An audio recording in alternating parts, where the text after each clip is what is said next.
Beneath the ordinary world lies a veil, and behind it, the voices of the lost still whisper. We are your guides into the shadows, where true crime meets the paranormal. From chilling crimes to haunted histories, we uncover the stories that refuse to rest. This is Veil of Echoes.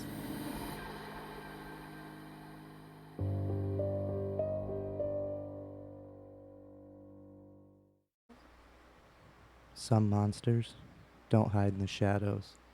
They walk among us. They look like neighbors, fathers, or kind old men. But behind that mask, the truth is far darker. In the early 1900s, Albert Fish, an unassuming gray-haired man, became one of the most disturbing killers in American history. A man whose crimes blurred the line between nightmare and reality, between flesh and fear. Welcome to Veil of Echoes, where true crime collides with the paranormal, and the past refuses to rest.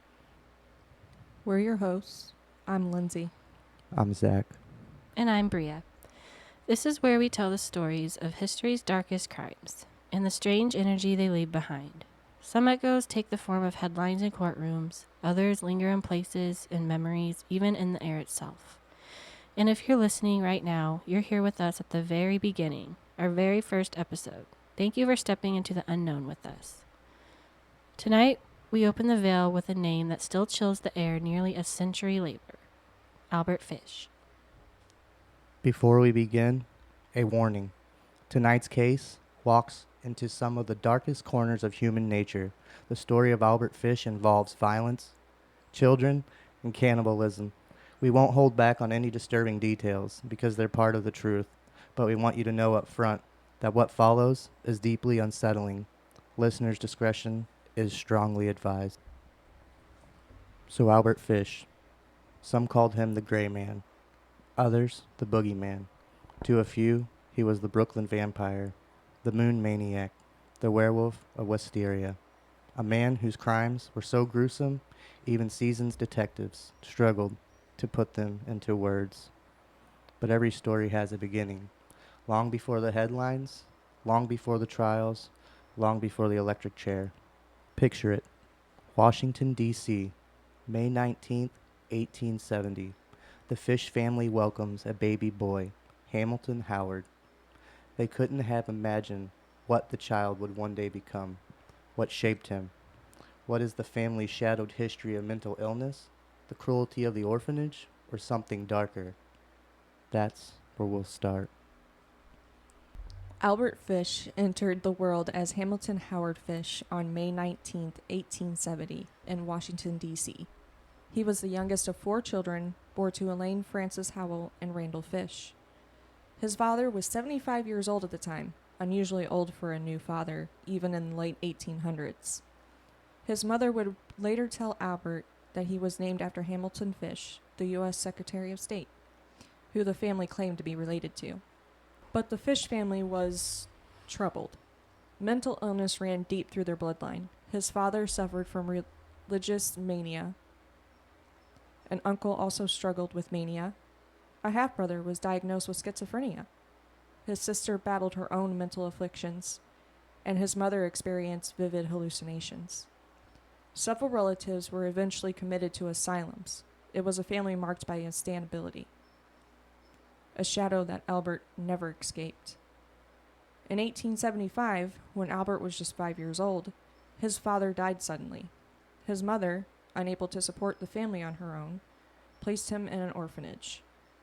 And that is where things began to change. The orphanage was ran by Catholic nuns, and it was no safe haven. Side note, have you ever read about the 19th century orphanage? In the late 1800s, they were very strict, cold, and often cruel.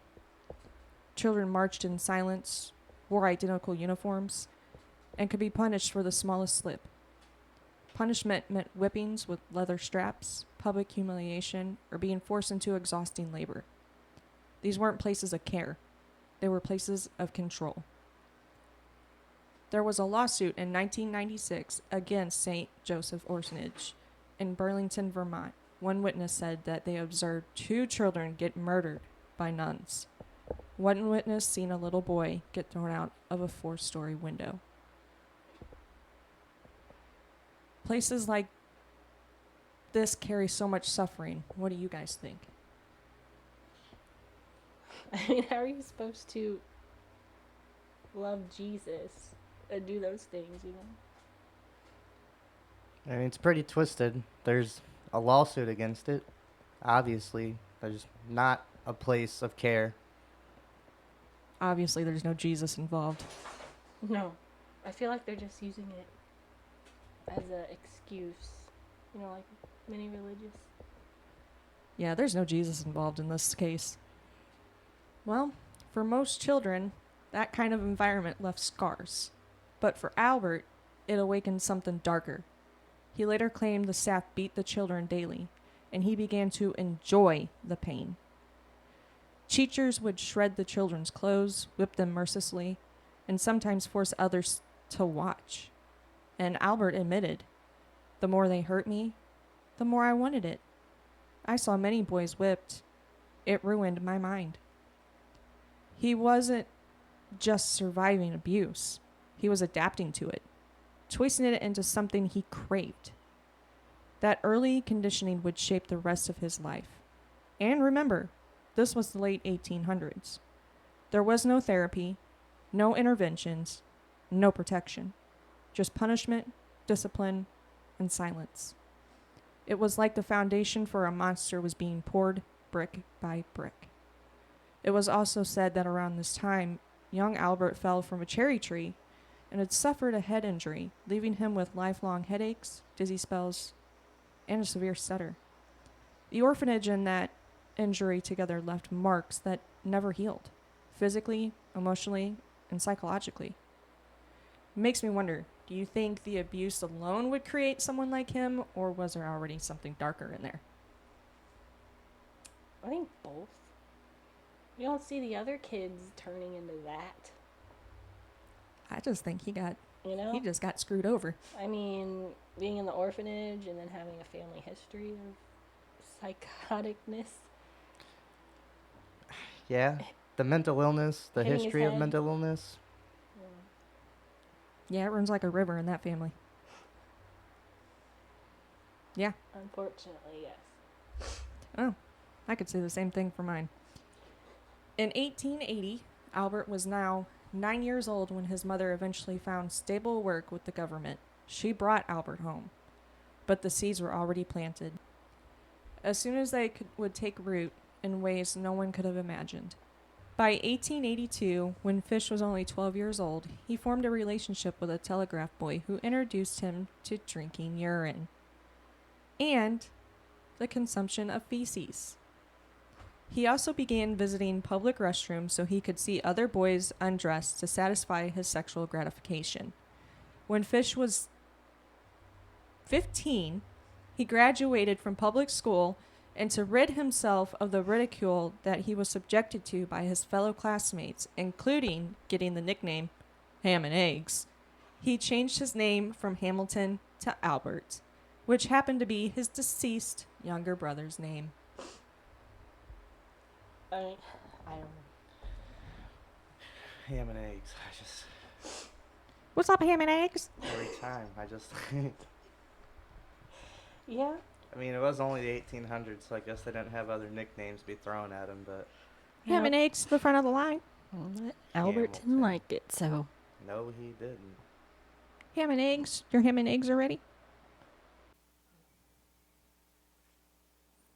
Once Albert was back home with his mother, he didn't exactly blend back into a normal life. By the time he was 12, he was already drifting through cities, taking whatever odd jobs he could find, and even selling himself for money. At the same time, he began developing habits that grew darker with each year. He began experimenting with self-harm, sticking needles into his body, whipping himself with nail-studded paddles, inserted wool into his anus that was doused with gasoline and set on fire, And somehow, pain became pleasure. Albert later admitted, I always had a desire to inflict pain on others and to have others inflict pain on me. I always seemed to enjoy everything that hurt. At the same time, he managed to keep up a cover of normalcy. He trained as a painter, a job that let him move from house to house without drawing suspicion. It gave him both freedom and cover, and he used it to his advantage.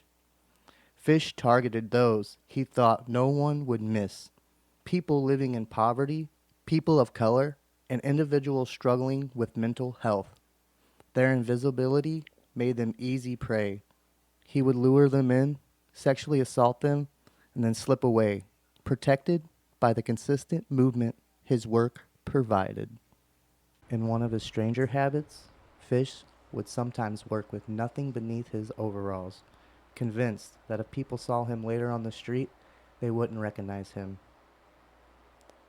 For a time, though, it looked as if he might settle into something resembling an ordinary life. In 1898, Albert Fish married Anna Mary Hoffman, and together they had 6 children.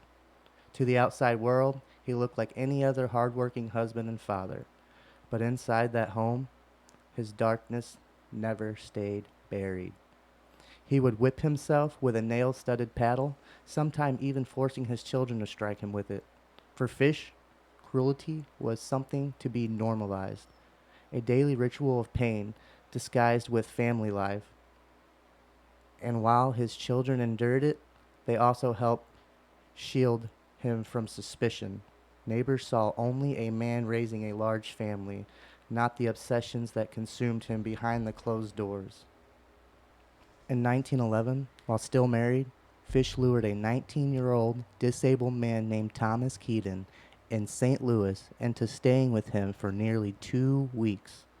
Later, Fish admitted that he tied Keaton up and tortured him during that time, playing out some of the fantasies he had described in his letters. He used a whip, forced him into degrading acts, and toyed with the idea of mutilation.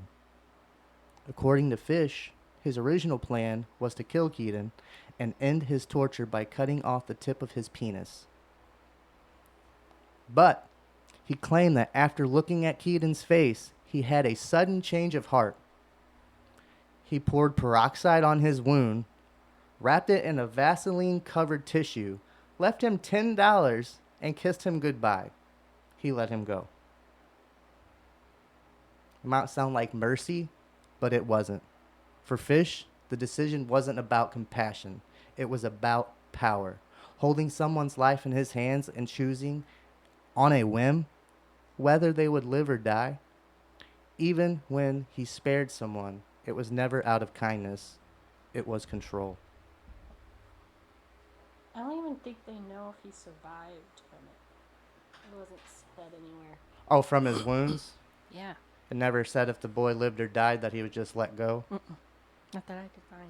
The boy who came to live came to die. Sorry, Harry Potter reference, and I don't even know Harry Potter. He left him $10? Like, what? Yeah. Thanks, bro. Here's $10. Go get yourself a nice little shot for them little wounds. It was 1911 too, wasn't it? Yeah. So $10 back then. $10 back then was equivalent to like 50 for us now. But what pisses me off, he could let him go, which is good for him, but the other victims, I don't understand. The other victims, he was just like, you're mine. I'm still curious if he ended up dying from any of his injuries or... I don't know. In St. Louis. Why don't we go dig him up and ask him? I was about to say, is it just not on record? I mean, that was almost, over 100 years ago? For the record, I do not approve of grave digging.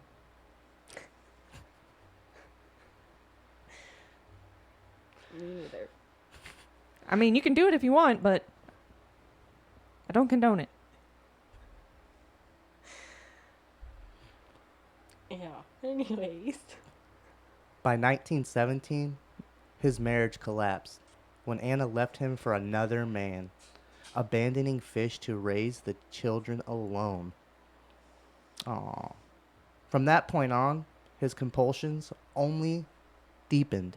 Without anyone in the home to restrain him, the odd rituals he had once kept inside spilled outward. Soon, the darkness that consumed his private life would begin preying on the outside world. And it wasn't long before the darkness turned deadly. Albert Fish's hunger for the grotesque started long before his marriage in 1882. He prowled the lonely hearts, sections of newspapers where women placed hopeful ads for love and companionship. But Fish wasn't searching for romance. He was feeding darker compulsions. When his wife abandoned him in 1917, those urges grew bolder, and his replies turned into pages of cruelty and fanaticism. He wrote of violent sexual fantasies tangled with religious devotion. In one chilling letter he begged, "I want you to whip me with a cat o' nine tails, and I will bleed and pray as you do it." For him, it wasn't about love or companionship. It was about pain, a mix of sexuality, control, and religion. Most women ignored him or turned him down immediately, but the ads gave him an outlet, a way to test how far he could push the boundaries in plain sight. It was another reminder that Albert Fish was always hiding in plain view, his sickness woven into the ordinary fabric of everyday life. On July 14th, 1924, 8-year-old Frances McDonald vanished while playing outside near his home on Staten Island. Earlier that afternoon, his mother, Anna, had noticed a frail, stooped old man walking slowly down the street. He had gray hair, a scruffy mustache, and a gaunt, stubbled face. His hands twitched constantly as he muttered to himself. Even the family's dog bristled and barked as he passed. Anna thought he looked out of place, shabby, straggly, almost ghost-like. She could never have known what that sighting would mean just hours later. Later, Frances joined some neighborhood boys in a game of catch. While they played, that same gray-haired stranger appeared again, watching from a short distance away. The man seemed to beckon, and Frances wandered toward him. Within moments, both he and the old man had vanished. A neighbor would later recall seeing Frances heading toward the woods, and just behind him, the same gaunt, gray-haired stranger. And here's the thing. If you saw someone like that wandering in your neighborhood, looking frail and twitchy, would you honestly think twice about it? Or would you just brush it off as a harmless drifter? Makes you wonder how many times we might pass someone dangerous without ever realizing it. Just makes me think of another crackhead. Yeah. But, like, seeing him walk behind a little child into the woods, what would you think? I'll tell you right now, if I had a child and he had somebody like that following behind him, I'd be telling that little dude, you better square up with that man. I know what his intentions are. Yeah. I give you permission to hit this man. This says a neighbor would later recall seeing him heading towards the woods, and behind him the same gaunt, gray-haired stranger. What was just staring? Oh, here, let me watch as this child just mysteriously goes into the woods and, oh, there's a mysterious man following this child. Like, oh, by the way, I did see. Oh, yeah, I saw him, but, you know. And what about the other kids? It says he was playing with other neighborhood boys, and he just beckoned for this kid, or was he just beckoning and Francis decided, hey. I think that's what happened. He really saw something I think in him. the other kids ignored him, and like, then oh, Francis sorry, was sir, the they're one who went rude. up. Can I help you Oh, I'm with sorry, something? sir. Oh, God. This Poor is not thing. the help I asked for, sir. Twisted. Yeah, poor thing. When Francis didn't come home for supper, panic set in. His father, Arthur McDonald, still dressed in his police uniform, rushed out to search, and soon an alarm was raised across Staten Island. Friends, neighbors, police, and even groups of Boy Scouts joined the hunt. The next day, a trio of scouts searching a wooden property stumbled across a horrifying sight. Francis's body had been hidden under a pile of branches and leaves. His clothes were found to be violently ripped away from his body, and it appeared that he had been sexually assaulted. His suspenders were used to strangle him, which were twisted around his neck so tightly that they were embedded into his skin. The scene was so brutal, so disturbing, that even seasoned investigators admitted it stayed with them. Within an hour, more than 50 officers swarmed the area, but despite the massive search effort, the identity of the gray-haired man remained a mystery. I think this is where he got his gray man stigma. Yeah, because not only the mother saw him walking around, the neighborhood seen him, and another neighbor seen him following him into the woods, and I just think he's really screwed up. Scruffy old mustache. scruffy old mustache. Yeah. The fucking mustache. Looking back, the McDonald family case was one of the first clear signs of what Fish was capable of. But in 1924, no one could have imagined the frail old man Anna saw on the road that day would go on to become one of the most disturbing killers in American history. Francis McDowell's murder was horrifying, but Albert Fish wasn't finished. Just 3 years later, on February 11th, 1927, another child vanished, 4-year-old Billy Gaffney of Brooklyn, New York. That afternoon, Billy had been playing in the hallway of his apartment building with his 3-year-old neighbor, Billy Beaton. Later that day, the younger boy was found, wandering alone, scared and crying. When police asked him what happened to his friend, his answer was chilling. The boogeyman took him. Witnesses later described seeing a thin, elderly man with a gray mustache leading Billy away. A trolley car conductor also came forward saying he had seen an old man riding with a little boy that same evening. The child was crying softly while the man stared straight ahead. The conductor admitted the memory haunted him for years. Albert Fish later admitted that he had stripped Billy of his clothes, burned them, and then tied and gagged the little boy before abandoning him in the desolated dumping ground overnight. He didn't return until nearly 2 o'clock the next afternoon. And when he did, he carried with him a homemade whip fitted with 6 lashes and used it before finally ending Billy's life. Fish then gouged his eyes out, dismembered the child, bringing the pieces back to his home, where he later claimed he cooked and ate them. Billy was only 4 years old, and his family was left with no grave, no closure, only the unbearable weight of his absence. And honestly, that fucking monster, I don't think mental illness was his only issues. No. Mm-mm. There's something beyond mental when it comes to, ooh, I think human skin sounds good for dinner.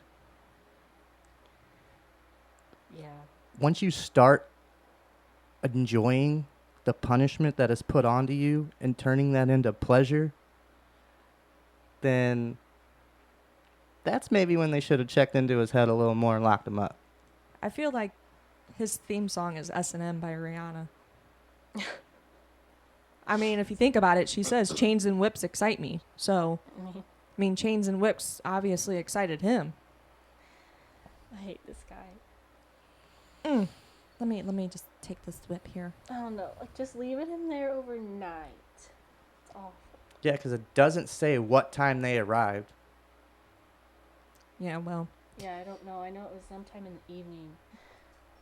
just the fact that he could do that to a kid, there was something morally wrong with him.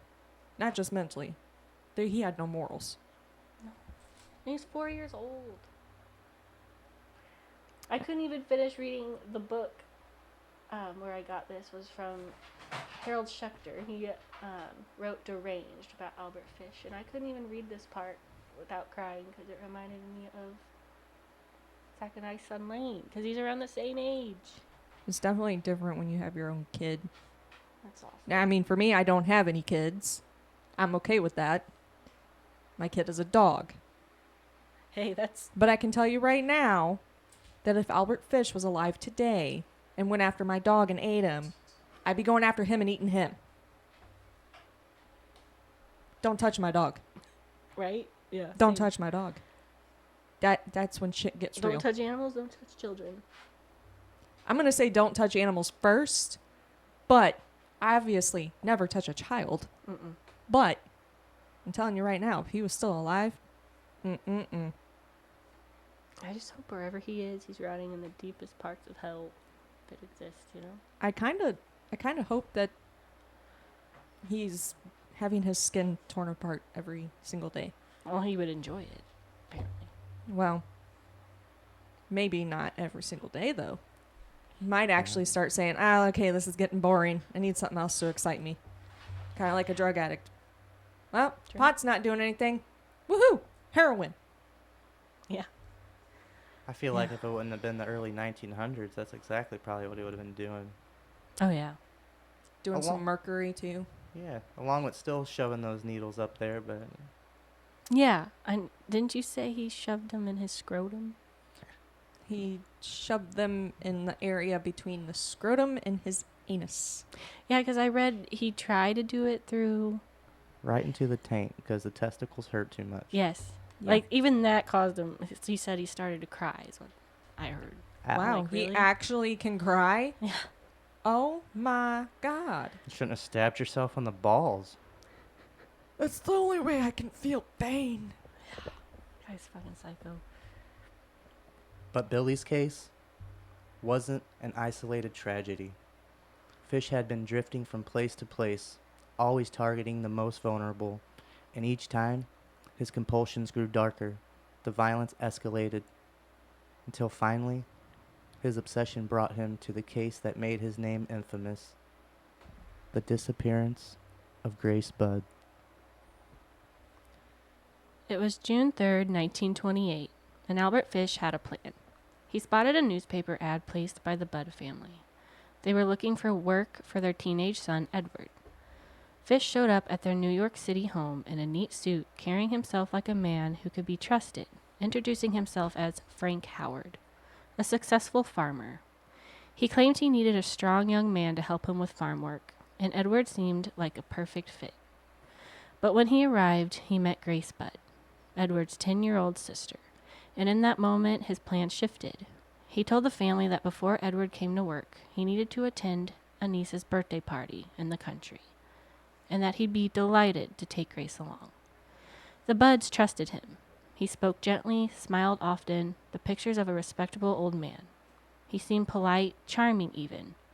So they let Grace leave with him. Neighbors would later remember her skipping out the door in her best white dress, ribbons in her hair, innocent, happy, unaware that she would never return. And it makes you wonder, were people just more trusting back then, or was it really that Fish looked so frail and harmless that no one thought to question him?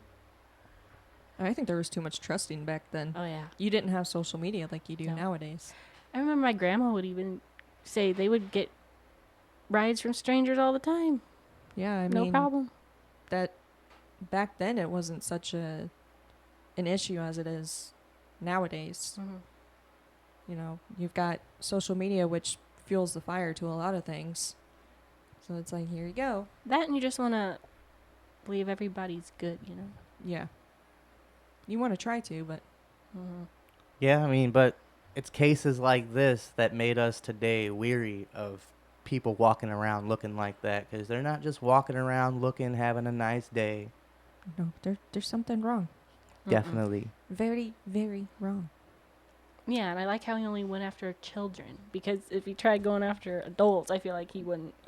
That's why he went after children. He went after children because he could overpower them. He was bigger than them. I think that's another thing I read is that he's seen Edward. He was bigger than him, and I think that kind of made him shift his. Honestly, that's probably why it did. Mhm. Because he probably saw him and was like, well, fuck, I can't do anything with this one. Let me move to the next one. Yeah. I mean, I know it was the 1900s, but do you think the mom and dad would have asked a little more questions? Like, you just showed up on my porch asking for my son to be your farmhand, and now all of a sudden you got to go to a birthday party that's your niece's birthday party and you want to take my daughter? I don't know you. Here, let's just let you go have fun. You just go have fun. It's fucking awful. That's Yeah, I bet they became real strict after that. Mm-hmm. boy, such great parents. Those poor I thought parents, mine were though. bad. It's awful. It's awful. So as Fish and Grace left the city together, he stopped at a newsstand to collect a small package he had left there earlier for safekeeping. Inside was a butcher's knife, a handsaw, and a meat cleaver.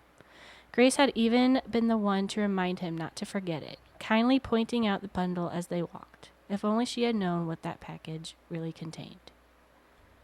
For years, the Budd family lived with silence. No answers, only grief. But then, in 1934, a letter broke that silence. Before we go further, a warning. This next part is deeply disturbing. If you want to skip ahead a minute, now's the time. Inside, it read, on Sunday, June 3rd, 1928. I called you at 406 West 15th Street. I brought you pot cheese and strawberries. We had lunch. Grace sat on my lap and kissed me. I made up my mind to eat her, on the pretense of taking her to a party. You said yes, she could go. I took her to an empty house in Westchester. I had already picked out. When we got there, told her to remain outside. She picked wildflowers. I went upstairs and stripped all my clothes off. I know if I didn't, I would get her blood on them. When all was ready, I went to the window and called her. Then I hid in a closet until she was in the room. When she saw me all naked, she began to cry and try to run downstairs. I grabbed her and she said she would tell her mama. First, I stripped her naked. How she did kick, bite, and scratch. I choked her to death, then cut her in small pieces so I could take my meat to my rooms, cook, and eat it. It took me 9 days to eat her entire body. She had died a virgin. In the same letter, Fish piled on cruel, unnecessary details, not to confess, but to torment. He ended by insisting Grace had died a virgin, a line crafted to twist the knife even deeper into her grieving family. It wasn't just a confession, it was an act of deliberate emotional violence. Fish admitted to another act so horrific it still shocks true crime historians nearly a century later, that he consumed her remains over the course of 9 days. Not very nice. Can you imagine being her parents opening that letter? It's bad enough to lose a child, but then to have someone send you those words years later. I think it was like 6 years later. It's almost like he wanted to torture them all over again. Well, I mean, with what he did, I could only assume that is something else that he would do. Not to only send the letter in the first place, but to wait 6 years to when you're never going to get back to a normal life, but when things are probably starting to settle a little more into normal for them, then they get this letter of a daughter they've been grieving 6 whole years just to find out the way she died and disappeared. By the way, this is how I killed your child. Have a good day. Bye. Yeah, what the fuck? Here's your He is Satan, I swear. here's your mail for the day, ma'am. You think they'll do a monster series on him if they ever discovered who he is? Well, Probably. Oh, they better. I can see that. it'd be a He's- wild one. he's But they can't demented. make him good looking. Yeah, that's... They can't do what they're doing with Charlie Hunnam. Absolutely not. That comes out in 2 weeks, I think. I think 3 so. weeks. Yeah, it comes out, but I do not want to be attracted to a serial killer. Oh my God, Lyndsay. I mean, have you seen the real Ed Gein? Yeah, he's ugly as fuck. Just saying. But Charlie Hunnam is gorgeous as fuck. I was surprised when they chose a younger gentleman to begin with, but then Charlie, I said, not who I imagine, even in the makeup, being Ed Gein. Yeah. So many other choices, wonderful actor, but it's gonna be a wild ride. Like, why are we casting these very pretty men in these very horrific roles? That's what I want to know. Because I started feeling bad for Jeffrey Dahmer when Evan Peters was playing him. They should have used, what's that guy's name? Steve Buscemi. Oh, he would have been good. He's already wild. I was about to say he's skinny. He's kind of got that face that you're kind He of like. played a serial killer in Con Air. Yeah. I can see that. So I mean, I thought it would have worked a little better, and plus he's pushing 60 something now. So Know what he looks like. Yeah. Well, again, they need to stop putting these pretty people in these roles. And I think the next season's over Lizzie Borden. That'll be good. They've already started filming it, actually. That's awesome. In that same letter, Fish tried to explain where his obsession even began.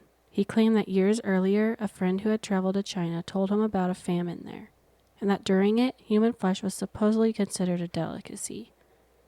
But here's the thing, there's no historical record of that famine, or of the details he described. Most experts believe Fish either invented the story or twisted something he had read to fit his own fantasies. For most people, it would have been nothing more than a disturbing tale. But for Fish, it became the excuse he used to feed a growing obsession. But Fish had made a mistake. The letter itself was written on stationery from the New York Private Chauffeurs Benevolent Association. Investigators traced it back to a rooming house, and there the trail led straight to Albert Fish. When police arrived, they found him calm, almost casual, as though he had been expecting them. He didn't run, he didn't deny who he was or what he'd done. That letter ended the search for Grace Budd and exposed the full scale of Fish's depravity. For years, he had been nothing more than a frail old man drifting through neighborhoods, forgotten from one boarding house to the next. But after that letter, the mask was gone. The monster had a name, and his reign of terror was finally over. Later, when detectives followed Fish back to the scene, they searched the grounds of the abandoned home known as Wysteria Cottage.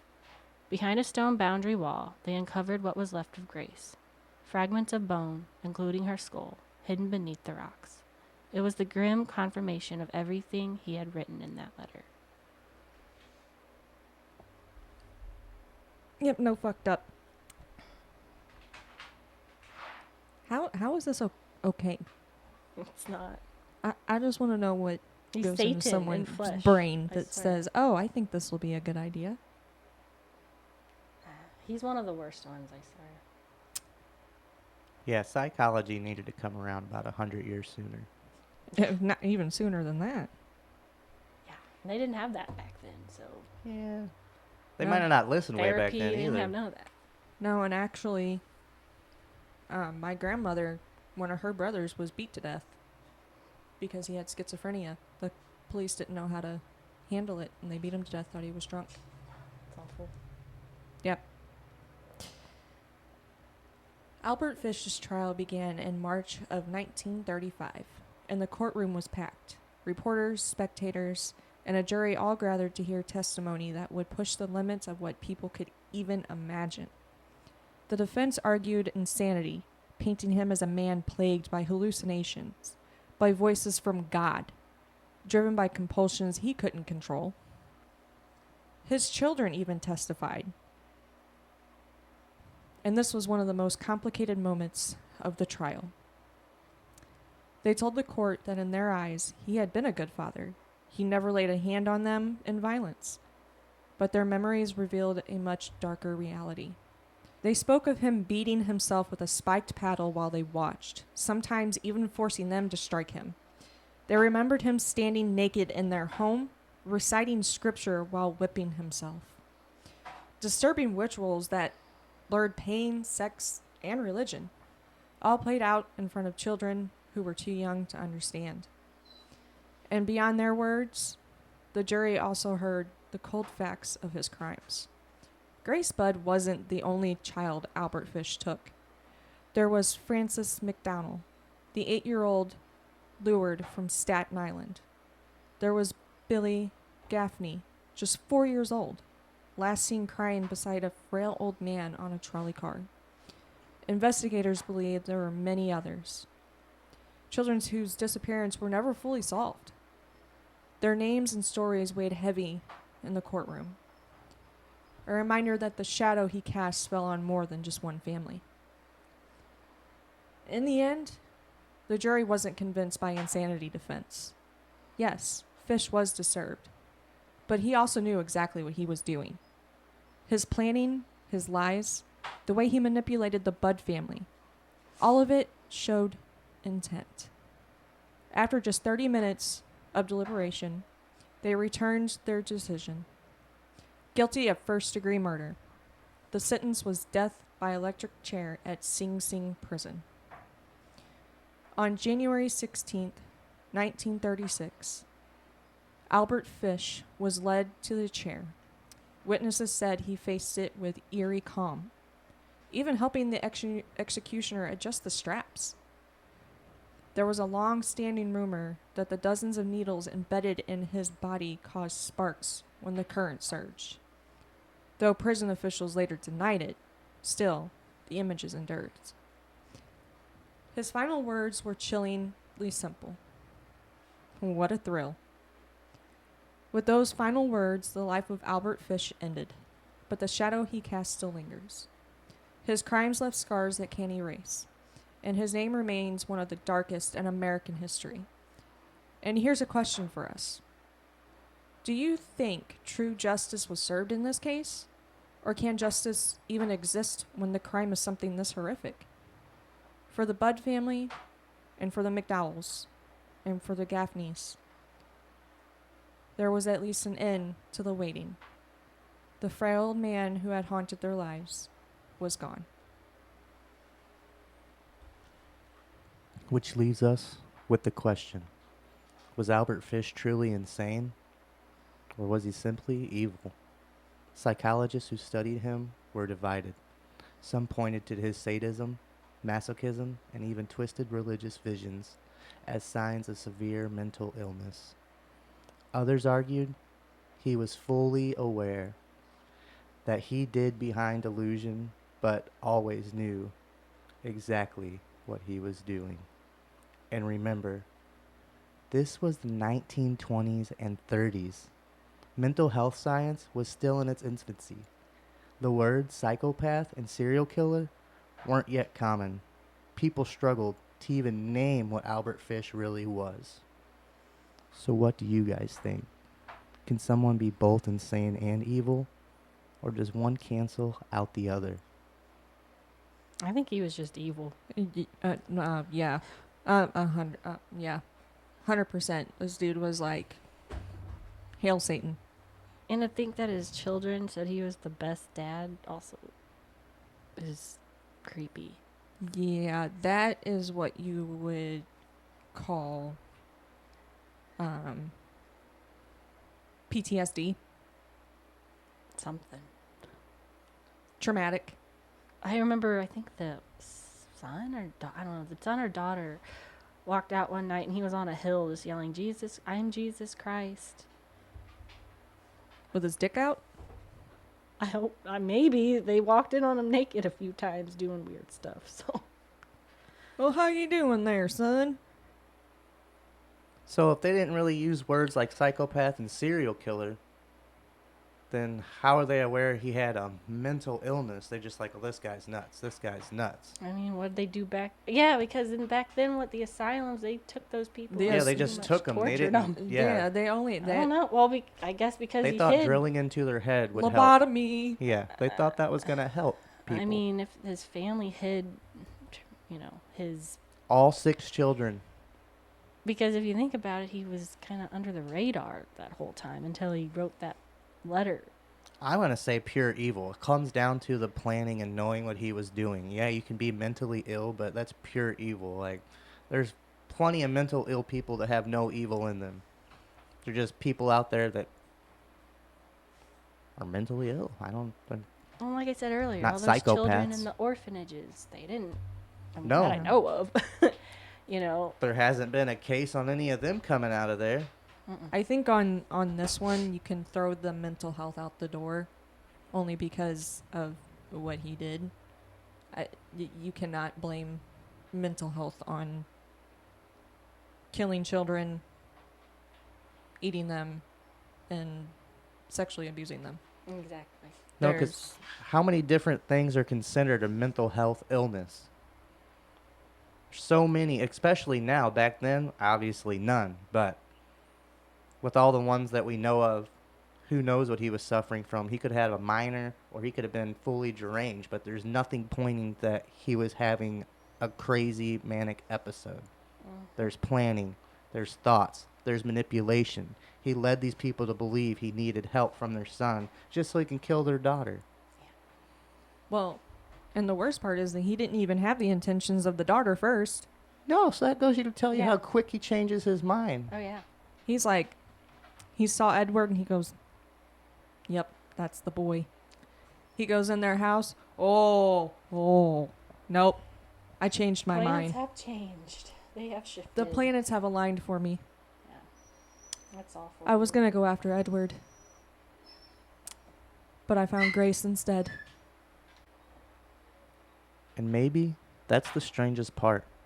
How fish seem to move through life like a shadow. Neighbors remembered an unease that lingered after he left. Boarding houses, crime scenes, even the Bud home. People described a heaviness in the air. At Sing Sing, guards whispered that the execution chamber grew colder in the days after his death. Lights flickered when no one was near the switch. Nothing proven, of course. But those whispers only added to the legend of the man some called America's real boogeyman. And it makes you wonder, when someone carries that much darkness, does it leave a stain on the places they've been or on the people they've touched? Maybe that's why his story still clings to us nearly a century later. The crimes were horrific enough, but it's the echoes that keep you awake at night. And nearly a century later, Albert Fish still horrifies people. Maybe it's because he went further than most can even imagine. Or maybe because his story feels like more than just human evil. Something darker, something that never really left. And that concludes our first episode of Veil of Echoes. Don't forget to subscribe on your favorite podcast app and leave us a review if you can. And if you want to keep the conversation going, follow Veil of Echoes podcast on Instagram, TikTok, and Facebook. It helps more listeners step through the veil with us. Next time, we leave behind the streets of 1920 New York for the frozen forests of the far north. On Wednesday, September 24th, we face the Wendigo. A creature born of hunger and legend, a spirit said to possess those who give in to the greed, and a name whispered with fear, the Wendigo. This week, we're opening the veil wide with 3 episodes to launch our journey. But after that, you'll find us here every Monday. Until then, keep your ears open. And the veil closed.